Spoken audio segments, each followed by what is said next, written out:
দেশে কোনো অবস্থাতেই মব ভায়োলেন্স করতে দেয়া হবে না। দাবি আদায়ের রাস্তা অবরোধ কিংবা জনভোগান্তি করলে কঠোর ব্যবস্থা নেওয়ার হুঁশিয়ারি দিয়েছেন স্বরাষ্ট্রমন্ত্রী সালাউদ্দিন আহমদ। তিনি জানান, বিডিআর হত্যাকাণ্ডের পুনঃতদন্ত করা হবে। মন্ত্রী জানান, দ্রুত ২৭০০ পুলিশ কনস্টেবল নিয়োগ দেবে সরকার। সেই সাথে আওয়ামী সরকারের সময় দেয়া সব আগ্নেয়াস্ত্রের লাইসেন্স ভেরিফিকেশন করা হবে। রিপোর্টে জানাচ্ছেন মাহবুব কবির চপল।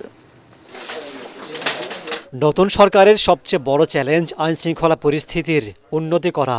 সে লক্ষ্যে সচিবালয়ে বিভিন্ন বাহিনী ও দপ্তর প্রধানদের সাথে বৈঠকে বসেন স্বরাষ্ট্রমন্ত্রী সালাউদ্দিন আহমদ। পরে তিনি জানান, মব ভায়োলেন্সের দিন শেষ। দাবি আদায়ে রাজপথ অবরোধ করলে কঠোর ব্যবস্থা নেবে পুলিশ। শিগগিরই নিয়োগ দেওয়া হবে ২৭০০ পুলিশ কনস্টেবল। বাংলাদেশে মব কালচার শেষ এবং বলে যদি কোথাও হয়ে থাকে সেটা আমরা অ্যাড্রেস করব। এমন না যে আমি এখানে বলে দিলাম মব ভায়োলেন্স হয়তো কেউ করবে না, এমন তো না, কিন্তু আমাদের অ্যাকশনটা দেখতে হবে এবং মব সৃষ্টির মাধ্যমে সড়ক অবরোধের মাধ্যমে দাবি আদায় করার জামানা শেষ। ২৭০১ জন কনস্টেবলের পদ খালি আছে, সেটা জরুরি ভিত্তিতে নিয়োগের জন্য আগের বিদ্যমান প্রক্রিয়া এটা আমরা নির্দেশ দিয়েছি, সেটা শুরু হবে। মন্ত্রী জানান, অন্তর্বর্তী সরকারের সময় চালু হওয়া লটারিতে ওসি-এসপিদের পোস্টিং বন্ধ করে যোগ্যতার ভিত্তিতে তাদের পদায়ন করা হবে। পুলিশে রাজনৈতিক হস্তক্ষেপ বন্ধ করা হবে। বিধির বাইরে কোনো প্রোটোকল পুলিশ সুপাররা দিবে না। ৫ই আগস্টের পরে বেশ কিছু মামলা হয়েছে, ভোগান্তি সৃষ্টির জন্য অনেককে আসামি করেছে, যারা সেখানে জড়িত থাকার প্রশ্নই আসে না। সেই জায়গায় অনেক বড় বড় ব্যবসায়ী এবং অনেক স্বনামধন্য ব্যক্তি, সমাজের বিশিষ্ট ব্যক্তিদেরকে এরকম আসামি করা হয়েছে।